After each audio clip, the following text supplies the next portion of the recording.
Mathematics as well as physics. तो मैं आप लोगों को मैथ्स और फिजिक्स से दोनों भी सब्जेक्ट्स पढ़ाऊंगा। तो आज हम लोग मैथ्स से अभी शुरू करेंगे कुछ देर में। तो तब तक आपकी स्कूल चालू हो गई है कि नहीं हुई है? 10वीं की कौन सी स्कूल चालू हो गई है? एसओएस चालू हो गई है, चलो बहुत ही बढ़िया, चलिए बहुत ही बढ़िया, good. So we'll go with introductions and all later, वो हम लोग करेंगे बाद में। अभी हम लोग थोड़ा पढ़ना और क्या कैसे करना है वो शुरू करते हैं। So basically for mathematics what will be doing is I will be teaching जो भी कंसेप्ट्स है वो मैं आपको यहाँ पे क्लास में आपको कंसेप्ट्स एक्सप्लेन करूंगा। उस कंसेप्ट्स के ऊपर कुछ सॉल्व एग्जांपल्स मैं आपको यहीं पे करवाऊंगा। तो you will understand the concepts, you will solve certain solve examples, मैं एक्सप्लेन करूंगा, कुछ आपको सॉल्व करने के लिए दूंगा, आप लोग सॉल्व करेंगे। उसमें कुछ भी डाउट है तो आप वो यहीं पे वो डाउट्स पूछेंगे।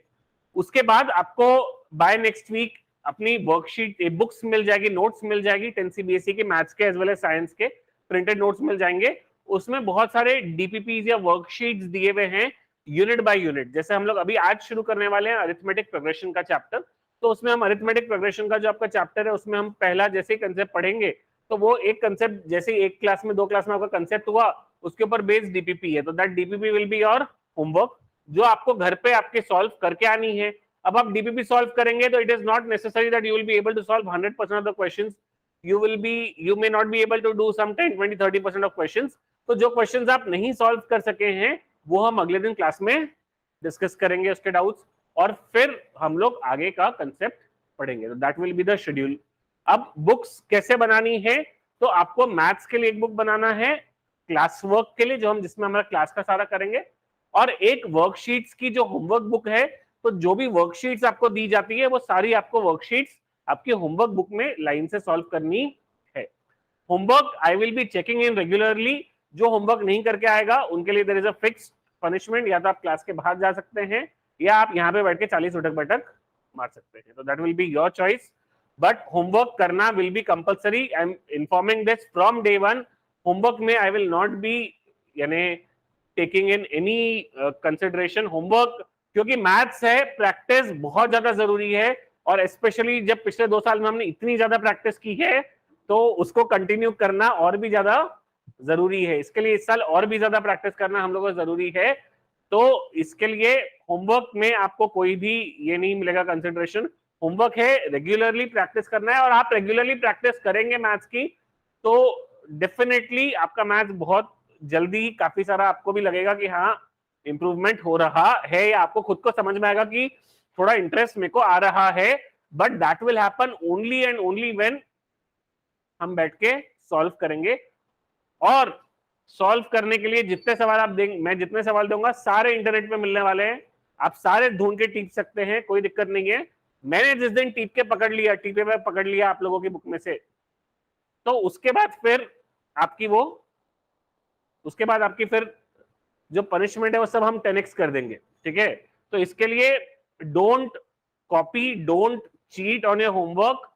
कोशिश खुद से करो, खुद से आप जितनी भी कोशिश करोगे उसमें कहीं पे भी कुछ भी प्रॉब्लम जाता है कोई दिक्कत नहीं है। आपको 10 सवाल होमवर्क दिए, आपने 10 के 10 ट्राई किया, आप दिखा सकते हैं सर मैंने ये पहला क्वेश्चन था इस तरीके से ट्राई किया बट मेरा आंसर नहीं आ रहा है, गलत आया है, नहीं समझा।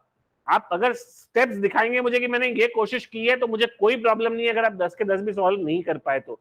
ऐसा जरूरी नहीं है कि 10 के 10 सवाल सॉल्व होके ही आने चाहिए। आप 10 में से 4 भी कर पाए, 5 भी कर पाए, 6 भी कर पाए, चलेगा। कर पाए का मतलब है सॉल्व हो पाए। बाकी अटेम्प्ट तो 100% है कि मेरे को सारे अटेम्प्टेड चाहिए। जो भी आप अटेम्प्ट करते हैं, रफ में अटेम्प्ट किया, पेंसिल से अटेम्प्ट करके इरेज कर दिया, वो सब चलने वाला नहीं है। तो it has to be there in the notebook of maths का होमवर्क। इसी तरीके से साइंस की आपके एक रजिस्टर नहीं बनेगा, साइंस के आपके बनेंगे 3। फिजिक्स के चैप्टर्स के अलग, केमिस्ट्री के चैप्टर्स के अलग, और बायोलॉजी के चैप्टर्स के अलग। हर एक में you will be making 2 sets of registers, 1 for class and 1 for homework. So you will be having 4 classwork registers, maths, physics, chemistry, biology, and 4 class homework registers, maths, physics, chemistry and biology. So थोड़ा writing work कहीं ना कहीं आपने अगर seriously पढ़ा है तब भी, या जिन्होंने सीरियसली नहीं पढ़ा है उनका सभी का है ना राइटिंग वर्क कहीं ना कहीं थोड़ा लैग हुआ है, और हमें 10th की बोर्ड्स देनी है तो हमें राइटिंग वर्क सीरियसली करना है. There is no alternate option to it. ठीक है ना. तो हम लोगों को हमारा राइटिंग वर्क बहुत ही सीरियसली करना जरूरी है. क्लियर है. हाँ, सेकेंड इज क्लासेस का जो मोड है it will be only and only offline. आप 4 दिन घूमने जा रहे हैं, आप बीमार पड़ गए, हाथ फ्रैक्चर हो गया, पाव फ्रैक्चर हो गया, there is no option for online. Online नहीं है. आपको जिनको ऑनलाइन करना है साल भर के लिए आप ऑनलाइन कर सकते हैं, अगर नहीं तो आपके लिए साल भर ओनली ऑफलाइन का ही ऑप्शन रहेगा. ठीक है. और कुछ किसी के क्वेरी, सवाल, प्रश्न? नहीं. ठीक है. तो will start in just a second.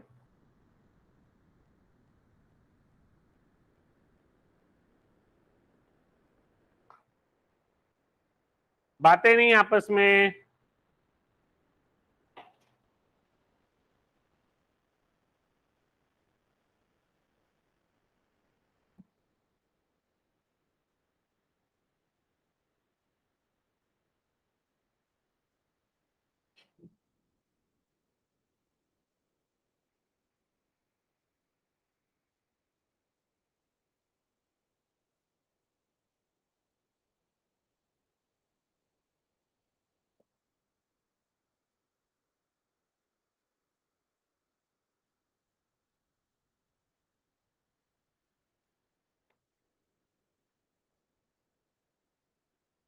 अनुज जी आप आइए ना इधर. अच्छा नहीं लग रहा, आप पीछे दिख नहीं रहे हैं वहां से. आइए इधर, आपके सामने जगह है. आप भी आइए सर, थर्ड बेंच में जगह है आपके लिए.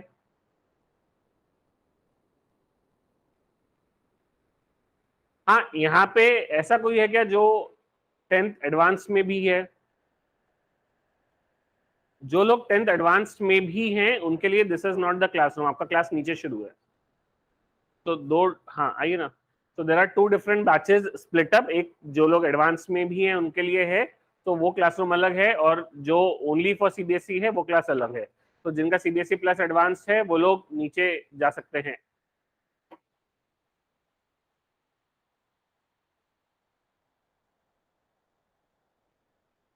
इसको सरकार डेस्क को इधर सरकार लाइन में. हाँ, तब जगह बनेगी ना, जगह वेस्ट हो रही. हाँ, ये बात.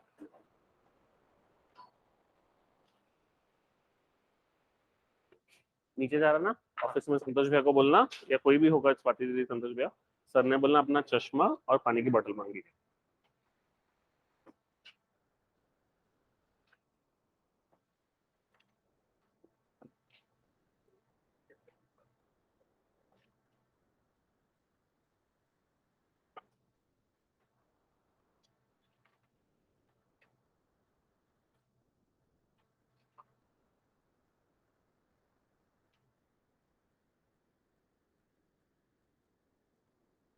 चलिए, so we are going to start with the first chapter for class 10th. यानी first chapter that we will be taking, it will be the 5th chapter of your textbook, that is progressions. So what do you mean by a progression? What is a progression? Progression क्या होता है? तो आपने progression नहीं पढ़ा है, but आपने एक चीज पढ़ी है, कॉल्ड, सुना है, सीक्वेंस या फिर सीरीज. सुना है क्या? Sequence, series. मेंटल एबिलिटी पढ़ा होगा अगर आपने, किसने 8th में, 7th में. लॉजिकल रीजनिंग जिसको बोलते हैं मेंटल एबिलिटी. या कोई एक सीक्वेंस या सीरीज टर्म का मीनिंग समझ रहा है आप लोगों को? अरे बोलो. तो अ सीक्वेंस और सीरीज इज अ प्रोग्रेशन, जहां पे टर्म्स क्या हो, एक फिक्स्ड पैटर्न फॉलो करे. जैसे फॉर एग्जांपल, लेट्स से अगर मेरा first term is 3, the next term is 6, the term afterwards is 12, the next term is 24, the next is 48. तो this is a sequence. Pattern follow कर रहे हैं. क्या pattern follow हो रहा है? नेक्स्ट टर्म आने के लिए पिछले टर्म को हम क्या कर रहे हैं? 2 से मल्टीप्लाई कर रहे हैं. तो नेक्स्ट टर्म लाने के लिए हम पिछले टर्म को 2 से मल्टीप्लाई कर रहे हैं.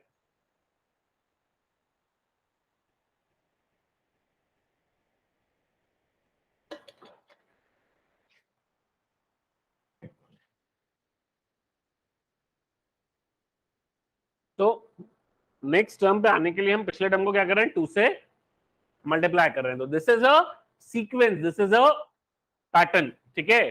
तो इसको हम एक काइंड ऑफ प्रोग्रेशन बोलेंगे।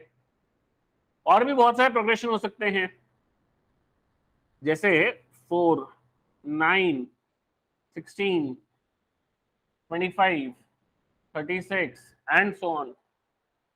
ये क्या है, squares, squares of consecutive numbers. ये 2 का स्क्वायर, फिर 3 का स्क्वायर, फिर 4 का स्क्वायर, फिर 5 का स्क्वायर, फिर 6 का स्क्वायर। तो squares in sequence, this is again a progression. Clear है क्या? चलिए बहुत ही बढ़िया। फिर 7, 10, 13, 16, 19। What we are doing is, first term से सेकेंड टर्म में आने के लिए मैंने क्या किया, 3 ऐड किया। सेकेंड टर्म से थर्ड टर्म 3 ऐड, फिर 3 ऐड, फिर 3 add. So we are consecutively adding 3 to the previous terms to obtain the next term. So that is also kind of a progression. तो ये सभी चीजों को हम क्या बोलते हैं, प्रोग्रेशन बोलते हैं, जहां सीरीज ऑफ टर्म्स हैं जो एक सेम पैटर्न फॉलो करती है। क्लियर है क्या? अब क्या होता है, तो जैसे हमारा एक प्रोग्रेशन था, जैसे 3, 6, 12, 24, 48, 96 एंड सो ऑन। तो इसमें हम इसको रिप्रेजेंट करने के लिए इसको हम लोग बोल देते हैं T1। What is T1? It means the first term of progression. फिर what is 6? T2, which is second term of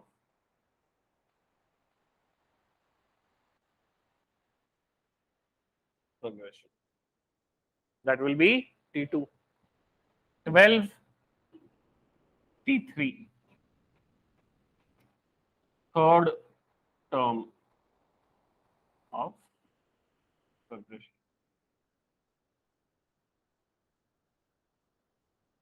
This is denoted by T4, this is T5, this is T6. किसी को 10वां टर्म लिखना है तो T10 लिख देगा, किसी को 15वां टर्म लिखना है T15 लिखेगा, 50वां टर्म लिखना है T50 लिखेंगे। क्लियर है?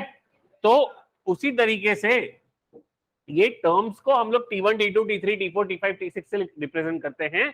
अब T1 के बदले उसको लिख सकते हैं A1, A2, A3, A4, A5, A6। तो आप T1, T2, T3, T4, T5, T6 के बदले लिख सकते हैं A1, A2, A3, A4, A5 and A6। So you can represent it in this form as well. Clear है क्या सबको? चलिए बहुत ही बढ़िया। अब फिर हम लोग एक टर्म और सीखते हैं इसमें, जिसको बोलते हैं general term of a progression. So general term of a progression.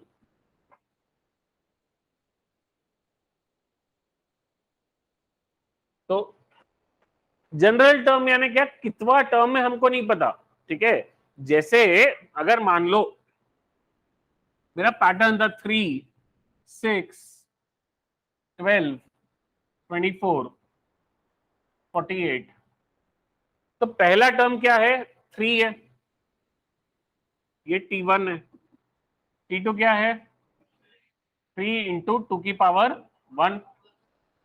12 क्या है यार, इसको 2 की पावर 1 को भी अगर बुरा लग रहा है आपको, तो 3 इंटू 2 इंटू 2। 24 को क्या लिख सकते हैं, T4, उसको लिखेंगे 3 इंटू 2 इंटू 2 इंटू 2। 48 को क्या लिखेंगे आप, T5, which is 3 into 2 into 2 into 2 into 2। तो कैन यू ऑब्जर्व समथिंग? मैं लिखने के लिए बाद में टाइम दूंगा, तब आप लिख सकते हैं। अभी समझ लीजिए, सभी लोग लिखने के लिए मैं टाइम दूंगा, ये पूरा नोट करने के लिए टाइम दूंगा आपको। यहां पे जब पहला टर्म था आपने कितने बार 2 लिया? 0 बार। 2 टर्म थे, सेकंड टर्म था 1 बार, 3 टर्म थे, 4 टर्म थे, 5 टर्म थे, 4 बार। जो जनरल टर्म होता है, अगर मुझे किसी ने बोला 50वां टर्म निकालो, तो मैं क्या ऐसे 50 टर्म लिखते रहूंगा क्या? नहीं, नॉट पॉसिबल, नॉट फीजिबल।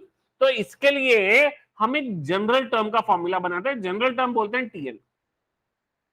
वो एक ऐसा एन के टर्म में फॉर्मूला है कि उसमें एन की वैल्यू डाल दो तो आपका काम हो जाएगा। तो जैसे जनरल फॉर्मूला क्या हो जाएगा कि भाई 3 से तो हर टर्म में मल्टीप्लाई हो रहा है, आपने देखा हर टर्म में 3 मल्टीप्लाई हो रहा है। पहला टर्म है तो 2 कितने बार आ रहा? 0 बार। दूसरा टर्म है तो 2 कितने बार आ रहा? 1 बार। तीसरा टर्म है तो 2 कितने बार आ रहा? 2 बार। तो nth टर्म में तो 2 कितने बार आएगा? कितने बार 2 आएगा यहां पे बताइए?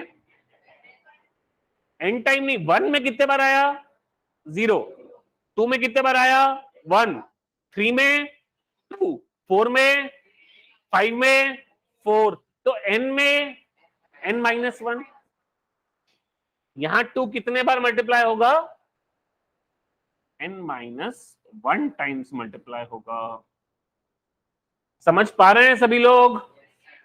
तो ये क्या हो गया, ये हमको नहीं पढ़ना ये वाले टाइप का प्रोग्रेशन, हम अलग टाइप का प्रोग्रेशन पढ़ेंगे। प्रोग्रेशन में भी टाइप्स होते हैं, हम एक अलग टाइप का प्रोग्रेशन पढ़ेंगे। बट मैंने आपको एक सिंपली बताने की कोशिश की है कि ये इस तरीके से आप एक जनरल टर्म लिख सकते हैं किसी प्रोग्रेशन का। जनरल टर्म का मीनिंग क्या है समझ में आया क्या? आप बाद में एपी में फॉर्मूला पढ़ेंगे, अरिथमेटिक प्रोग्रेशन पढ़ते हैं उसमें फॉर्मूला पढ़ेंगे, फॉर्मूले से सब कुछ सॉल्व कर लेंगे, बट उसका मीनिंग क्या है, उसकी फील क्या है, what do you exactly mean by general term of a progression, ये जरूर हमें पता होना चाहिए। क्लियर है क्या? अब अदर वे अराउंड भी सवाल आते हैं। जैसे अगर हमको दे दिया कि भाई जनरल टर्म ऑफ प्रोग्रेशन हमको दे दिया n² + n, हमको बोला है फोर्थ टर्म बताओ, तो हम क्या बोलेंगे? ठीक है सर, फोर्थ टर्म पूछी ना आपने, तो फोर्थ टर्म चाहिए तो क्या खास बात है, इसका मतलब n की वैल्यू क्या डालनी है? 4। तो हम बोलेंगे for n = 4, t4 is equals to 4² + 4, 4² is 16 plus 4, t4 is 20। आ गई फोर्थ टर्म? अरे बोलो। सेवेंथ टर्म चाहिए, तो for n = 7, t7 is equals to 7² + 7, 7² is 49 plus 7 which is 56। Clear है क्या सबको?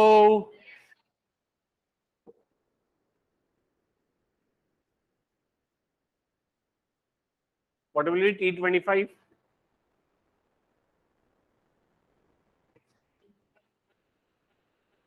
पेपर पेन लो और सॉल्व करो, हवा में मत सॉल्व करो। It will be 650। So for n equals to 25, T25 is 25 का square plus 25, which is 625 plus 25, which is 650। Clear है क्या सबको? पक्का?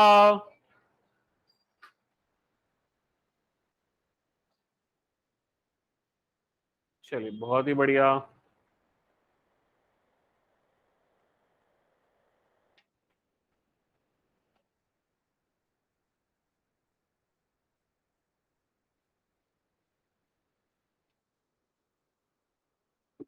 So that was about general term of a progression।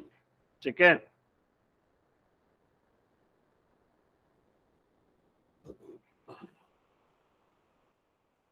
General term को जैसे T1 T2 लिखते हैं, Tn लिखते हैं, वैसे हम An भी लिखते हैं। अगर मेरे को जनरल टर्म ऑफ प्रोग्रेशन दिया है -1 की पावर, या -1 की भी पावर नहीं, -2 की power n-1 into n square, find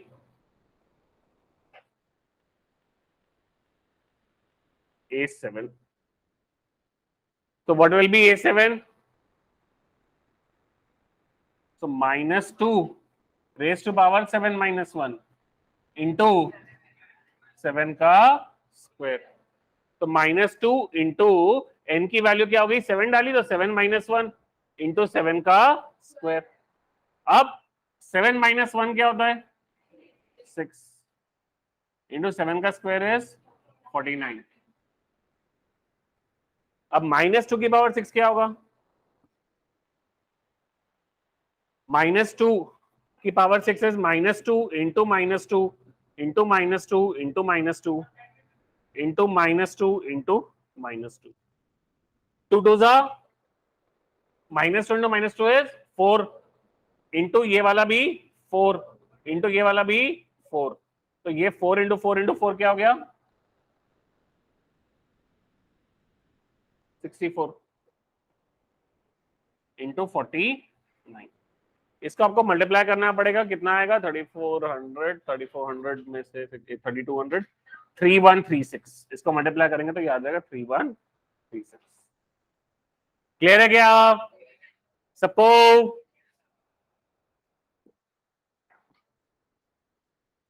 चलिए नोट कीजिए इसको।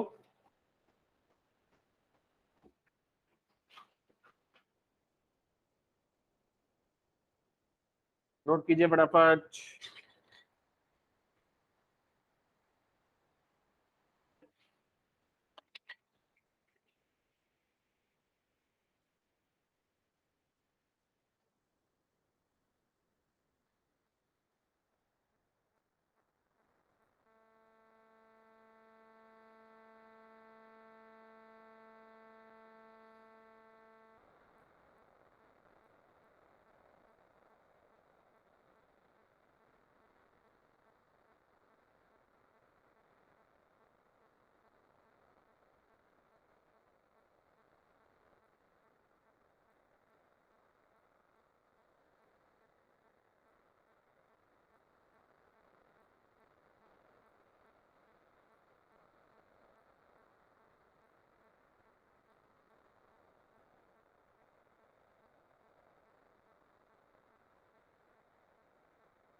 बाद में नोट कर लेना, इसको टाइम दूंगा बाद में नोट करने के लिए। नेक्स्ट क्वेश्चन लिखते हैं, करते हैं। फाइंड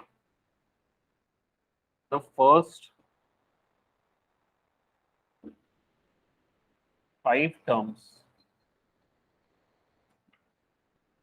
of progression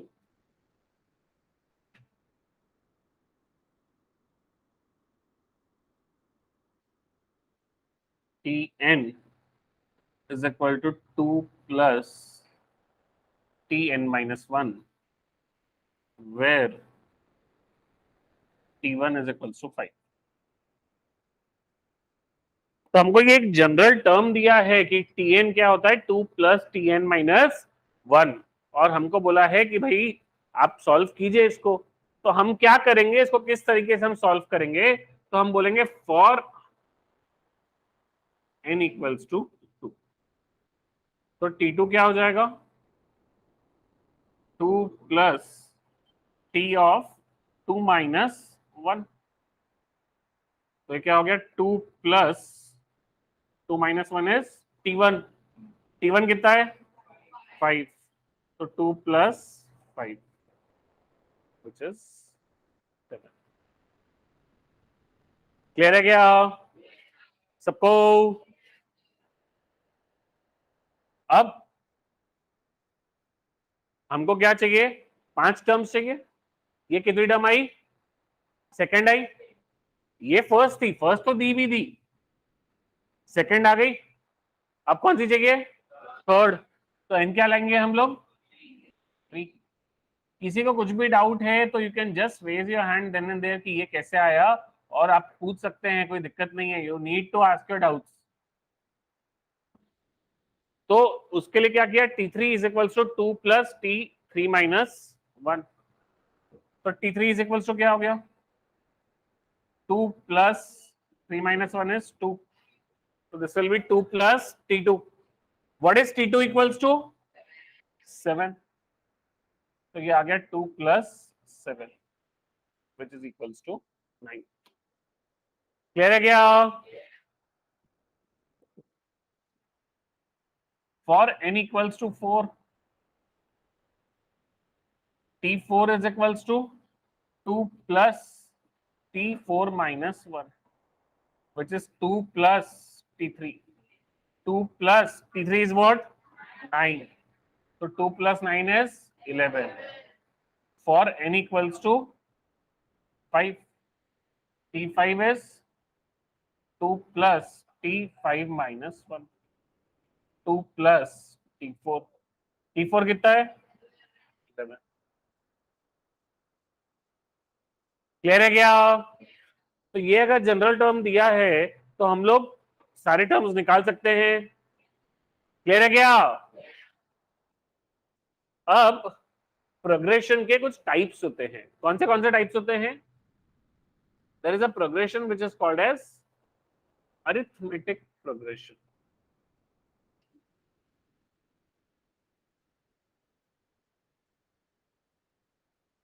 फिर we also have geometric progression.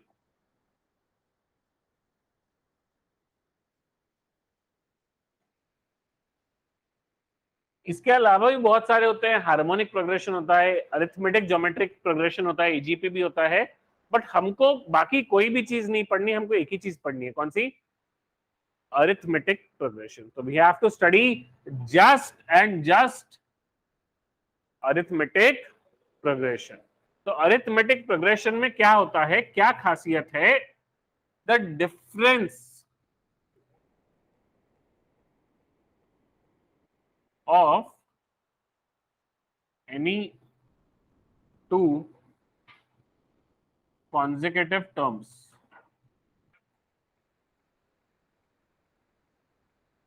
is C.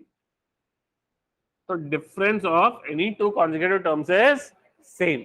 जैसे हमने देखी थी एपी 7, 10, 13, 16, 19, 22, यहां से यहां पे कितना ऐड कर रहे हैं 3, यहां से यहां कितना ऐड कर रहे हैं 3, यहां से यहां 3, यहां से यहां पे 3, यहां से यहाँ 3, इनको बोलो सबको टेरेस पे जाके ये करेंगे, टाइम पास करेंगे।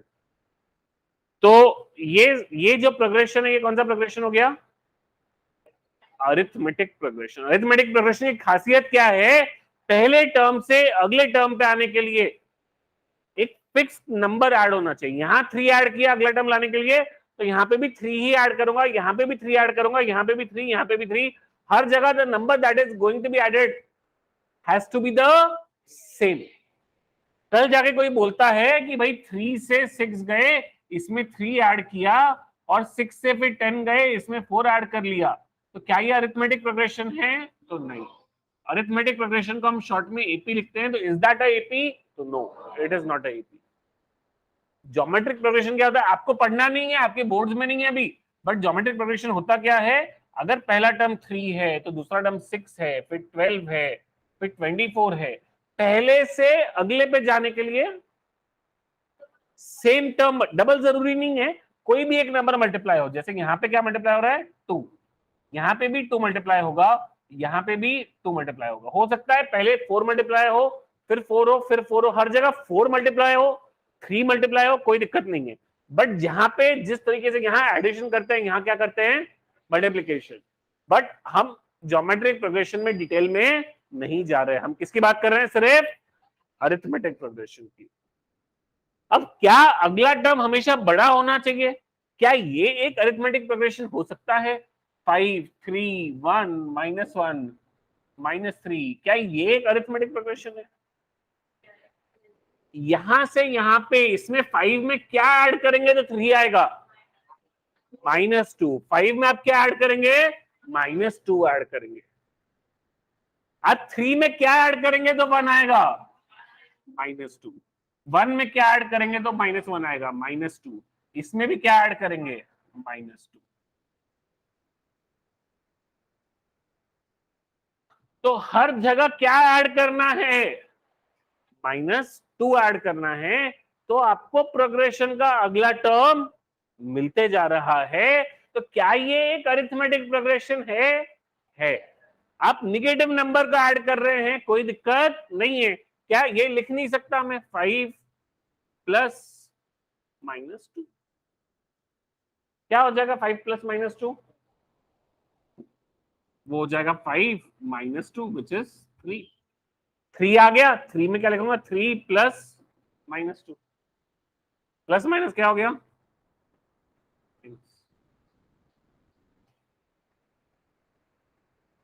1 प्लस -2।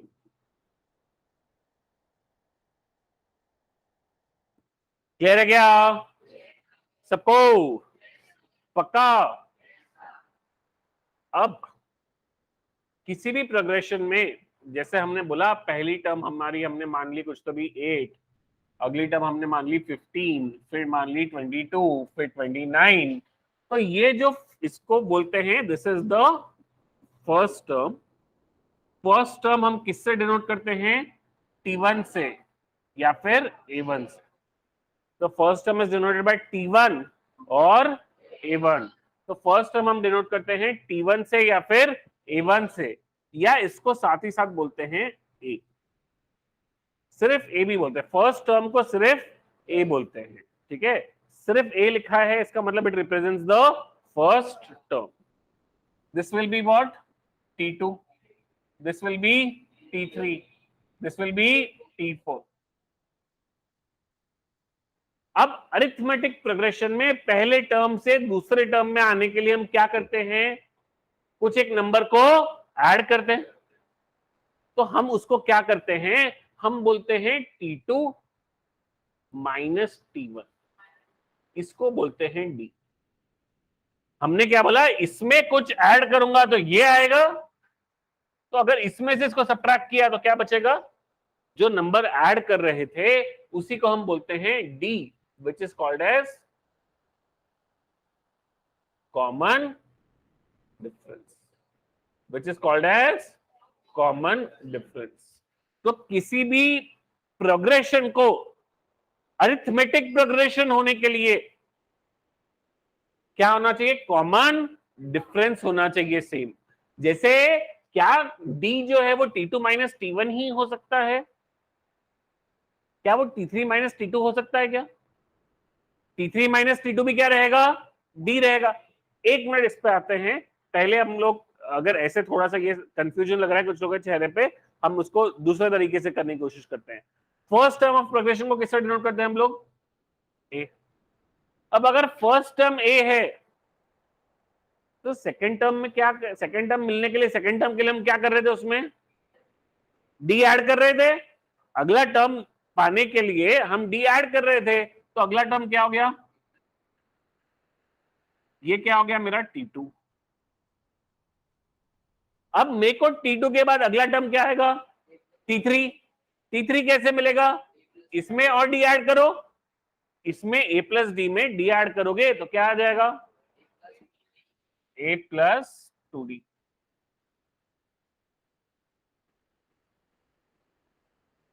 फिर T3 से T4 जाएंगे, a प्लस 3d। फिर T5 जाएंगे, a प्लस 4d। वैसे ही a plus 5d, this will be T6, a plus 6d, T7। समझ रहा है? तो पहले टर्म से अगले टर्म में आने के लिए क्या करना है? डी ऐड करना है। दूसरे से तीसरे पे आने के लिए और डी ऐड करना है। तीसरे से चौथे पे, चौथे से पांचवे पे और एक डी ऐड करना है। तो हर नेक्स्ट टर्म पाने के लिए क्या करना है हम लोगों को? हम लोगों को हर नेक्स्ट टर्म पाने के लिए डी ऐड करना है। क्लियर है क्या? तो जैसे हमने बोला D is T2 minus T1, क्या मैं T3 माइनस T2 को डी लिख सकता हूं? T3 माइनस T2 भी तो क्या रहेगा? डी ही रहेगा। हर दो टर्म्स के बीच का डिफरेंस क्या होना चाहिए? डी।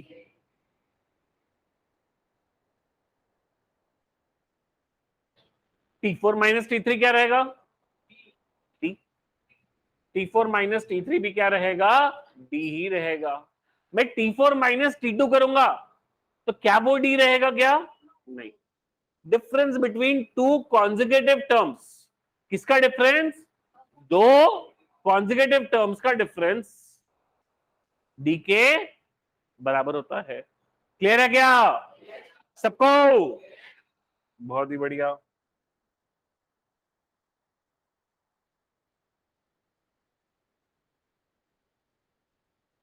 क्लियर है सबको?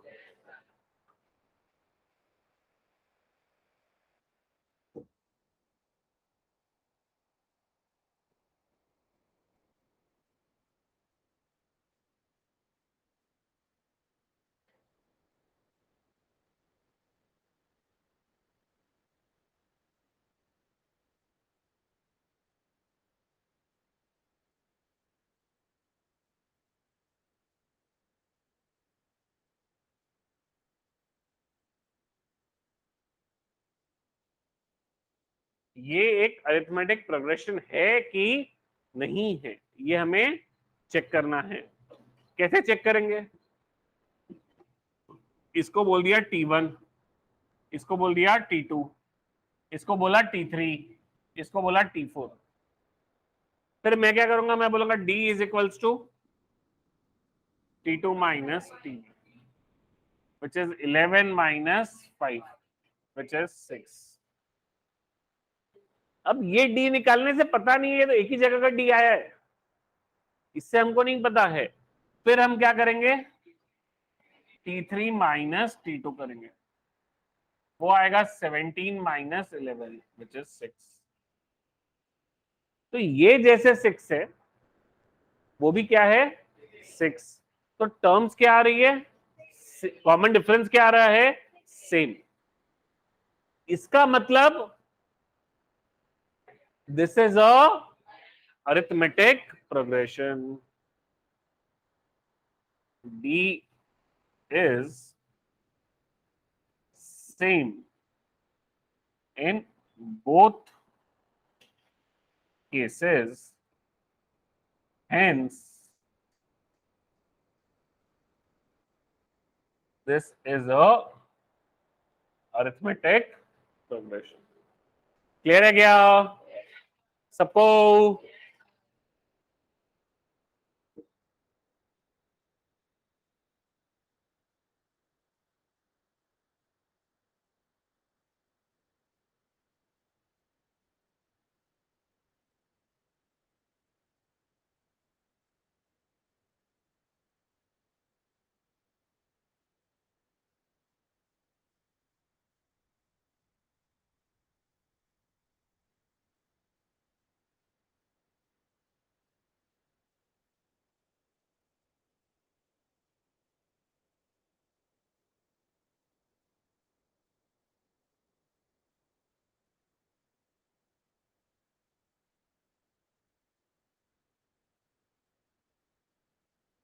क्या ये एक अरिथमेटिक प्रोग्रेशन है?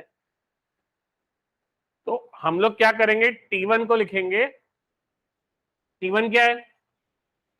√3, कोई दिक्कत नहीं है। T2 क्या है? जब आप T2 माइनस T1 करेंगे तो ये हो जाएगा √12 माइनस √3। क्या √12 माइनस √3 √9 होता है? √12 माइनस √3 √9 होता है? यस कि नो?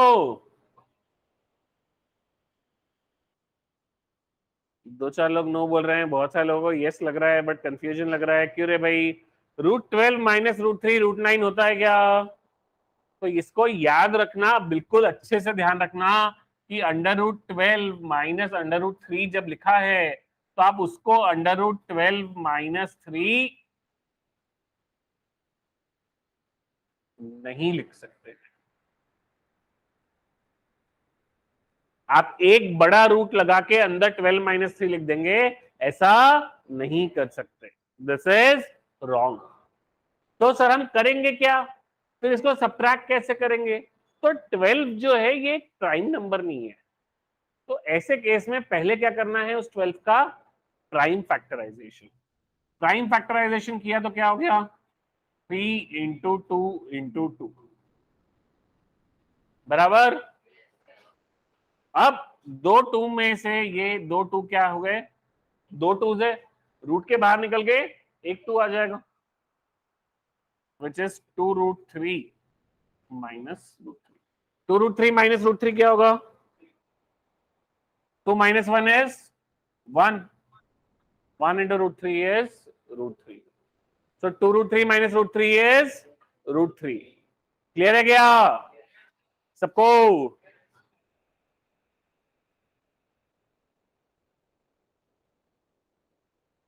T3 minus T2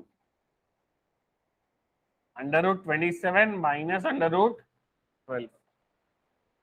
अब जब √27 माइनस √12 करेंगे तो क्या 27 प्राइम नंबर है? अरे बोलो, 27 का फैक्टराइजेशन माइनस √12 का 3 इंटू 2 इंटू 2, तो ये हो जाएगा 3√3 माइनस 2√3। 3√3 minus 2√3 is √3। क्लियर है क्या सबको? तो इसका भी कॉमन डिफरेंस √3, इसका भी कॉमन डिफरेंस, दोनों के कॉमन डिफरेंस क्या आ गए? सेम। इसका मतलब ये प्रोग्रेशन क्या हो गया? Arithmetic progression. क्लियर है क्या सबको?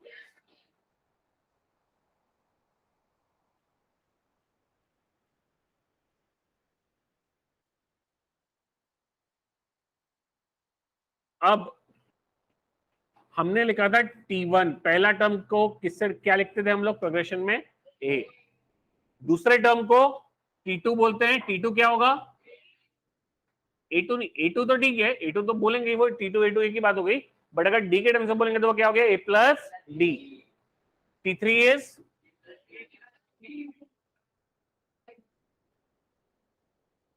T4 is A plus 3D। T5 is A plus 4D। T6s, T7s। अब थोड़ा गौर से देखिए, जब यहां 2 है, या यहां से नहीं वहां से शुरू करते हैं, जब यहां 7 है तो ये क्या कौन सा नंबर है? 6। यहां अगर 6 है, यहां 5 है, यहां 4 है, क्या हो रहा है? अगर 7वां टर्म है तो 6D, 6वां टर्म है तो 5D, 5वां टर्म है तो 4D, 4था टर्म है तो 3D। तो अगर nth टर्म रहेगा तो वो हो जाएगा a प्लस, अब n अगर 7 था तो मैं 6 लिख रहा था, n 6 था तो 5 लिख रहा था, 5 था तो 4 लिख रहा था। अगर n ही है n माइनस 1D, तो ये general term of a progression का फॉर्मूला क्या हो गया? a plus n minus 1 into d। This is the formula for general term of a progression. अरे बोलो, अरे बोलो, पक्का? बहुत ही बढ़िया। अब मान लो एक प्रोग्रेशन है 3, 7, 11, 15, 19, 23। जनरल टर्म निकालना है, तो सबसे पहले क्या करेंगे? पहले तो हमको क्या चाहिए? जनरल टर्म का फॉर्मूला क्या था? a plus n minus 1 into D. तो सबसे पहले इस प्रोग्रेशन का a पता करो। a क्या है? a क्या होता है? a होता है t1 which is equals to 3। अब मुझे d नहीं पता, d कैसे पता करते हैं? d is t2 minus t1। t2 minus t1 क्या होगा? t2 is 7 minus t1 is 3, 7 minus 3 is 4। Clear है क्या? अब tn क्या हो जाएगा? a plus n minus 1 into D. tn क्या हो जाएगा? a plus n minus 1 into D. a plus n minus 1 into D क्या होगा? a क्या है? 3 प्लस n माइनस 1, n क्या है? n दिया है क्या?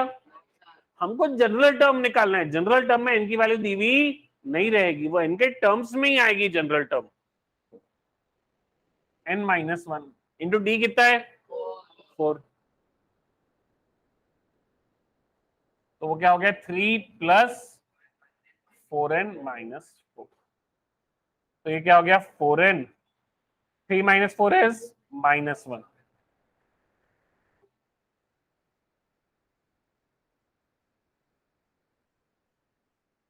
क्लियर है क्या सबको? पक्का? पक्का? अरे बोलो।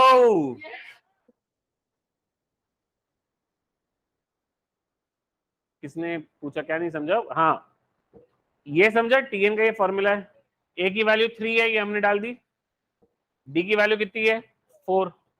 अब 4 को ये ब्रैकेट से मल्टीप्लाई किया तो 4 इंटू एन क्या हो गया? 4n। 4 इंटू माइनस 1 क्या हो गया? माइनस 4। अब 4n को मैंने यही लिख दिया। 3 माइनस 4, 3 माइनस 4 क्या होता? Minus 1। 3 minus 4 is not plus 1, 3 minus 4। 3 की साइन क्या है? कुछ नहीं दिया है, मतलब प्लस। दोनों की साइन अलग अलग है, मतलब दोनों क्या करेंगे? सब्ट्रैक्ट करेंगे। सब्ट्रैक्ट करके क्या आ जाएगा? 1। और बड़ा नंबर क्या है? 4, उसकी साइन क्या है? नेगेटिव। तो आंसर विल बी माइनस 1। तो 3 माइनस 4 क्या हो गया? माइनस 1। तो this is 4n minus 1। Clear है क्या सबको? पक्का? पक्का?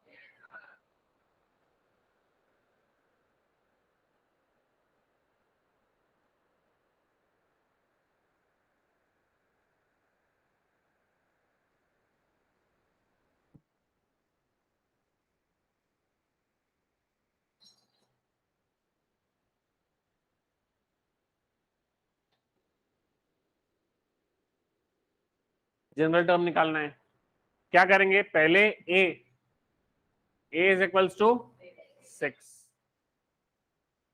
कॉमन डिफरेंसेस नहीं, 5 लिखने से नहीं होगा। आप लोग होशियार है, समझ में आ रहा है आपको, 5 है तो बहुत अच्छी बात है, बट वो गलत है। 5 है भी नहीं और सीधा 5 लिखने से होगा भी नहीं। आपका डी क्या आएगा? T2 minus T1। Step by step solve करो। T2 क्या है? 1 माइनस T1 क्या है? 6। 1 माइनस 6 इज,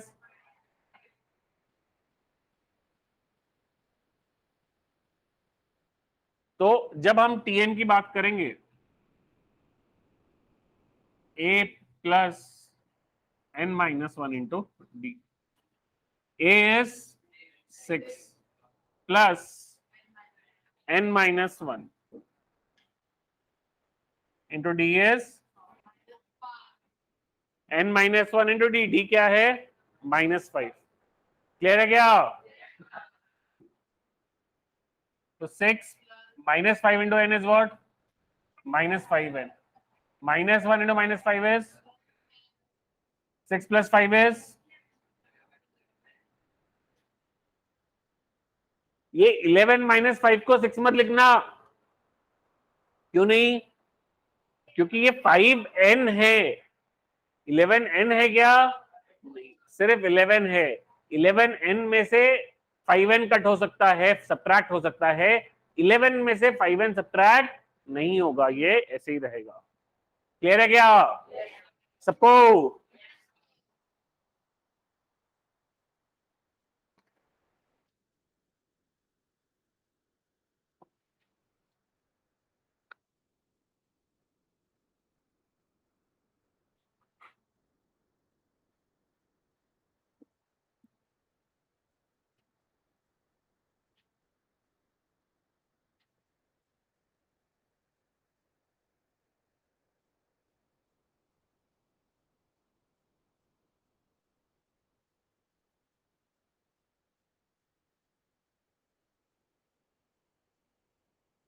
जनरल टर्म निकालना है, ट्राई करो फटाफट एक बार, रफ में ट्राई करो, लगे तो फेयर में आपका सब लिखने का बाकी होगा तो पीछे रफ में ट्राई करो। जनरल टर्म निकालना है।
आपस में बातें नहीं, बोर्ड का पेपर मिल बांट के सॉल्व नहीं करना है, अकेले अकेले सॉल्व करना है।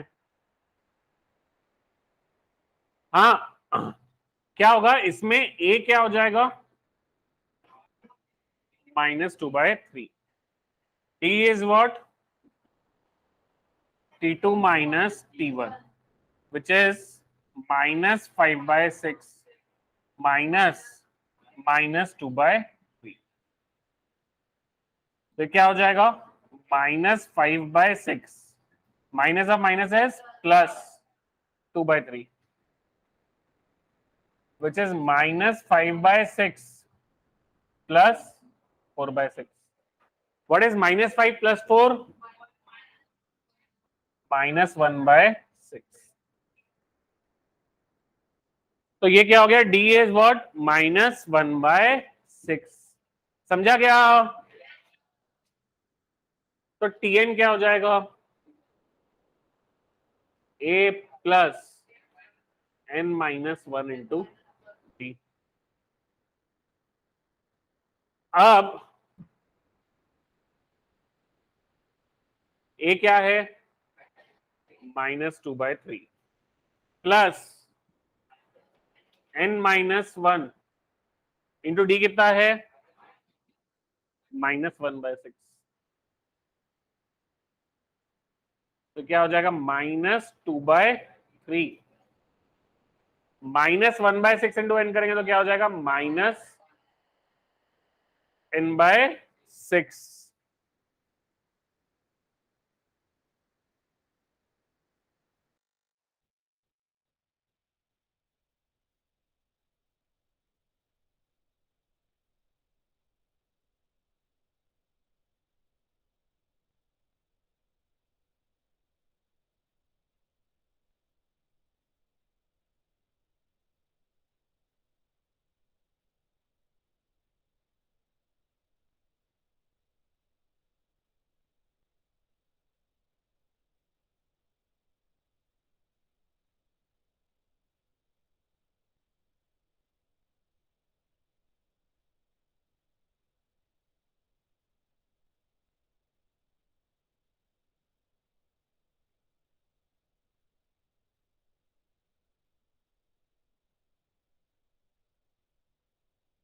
सो आई विल बी इन्फॉर्मिंग यू जब शुरू होगा।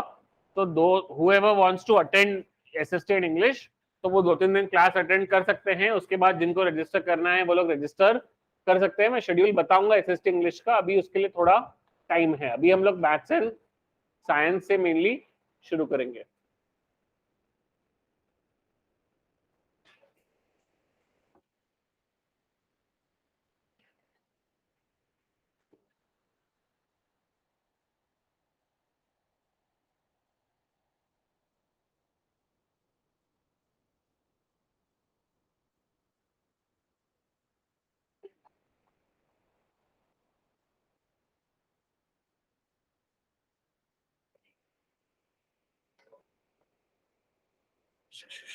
बातें नहीं,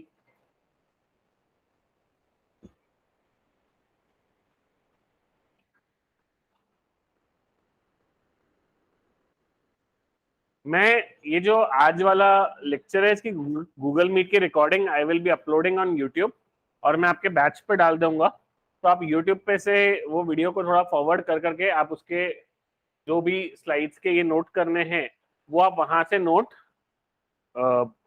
कर सकते हैं। यानी यहाँ पे आज वो अभी लाइट जाने के से कुछ भी सेव हुआ नहीं है, तो आप उसको वहां से नोट कर सकते हैं। ठीक है,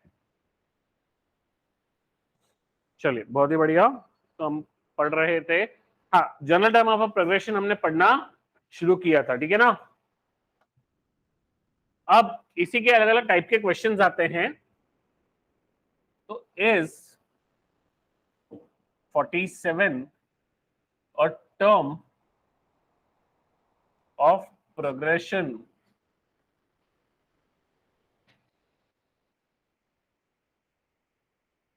3, 7, 11, 15 एंड सो ऑन। तो क्या इस प्रोग्रेशन का टर्म है 47, ये हमें बताना है। तो हम लोग क्या बोलेंगे, a इज इक्वल्स टू क्या करेंगे, ऐसे कैसे चेक करते हैं हम लोग, a को क्या बोल देंगे 3, फिर d को क्या बोलेंगे t2 minus t1, which is 7 minus 3, which is equals to 4.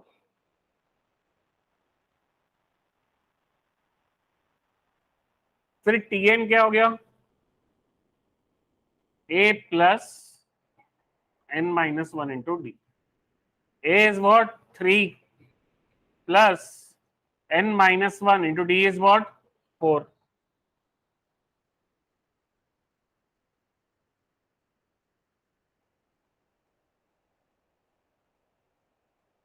तो क्या हो जाएगा 3 प्लस 4n माइनस 4। तो ये क्या हो गया 4n, 3 माइनस 4 इज व्हाट -1। तो ये क्या आ गया हमारा जनरल टर्म। एक बार जनरल टर्म आ गया, उसके बाद क्या करेंगे 4n -1 को हम लोग क्या कर देंगे 47। 47 प्रोग्रेशन का टर्म है कि नहीं है ये बताना है। तो 4n -1 को क्या कर देंगे 47। तो 4n is equals to 47 plus 1। तो 4n is equals to 48, n is 48 by 4 which is 12। अब n12 आ गया, इसका मतलब ये टर्म प्रोग्रेशन का टर्म है। अगर n12 नहीं आता, n कोई डेसिमल में आता 5.2, 7 पॉइंट, ये कुछ तो भी डेसिमल में आता, तो इसका मतलब 47 इस प्रोग्रेशन का टर्म नहीं है। क्लियर है क्या सबको? ये वाला लास्ट एग्जाम, या तो ये भी एग्जाम्पल आपके रिकॉर्डिंग में रहेगा, वहीं से पूरा नोट कीजिएगा और हम लोग नेक्स्ट क्लास में कंटिन्यू करते हैं।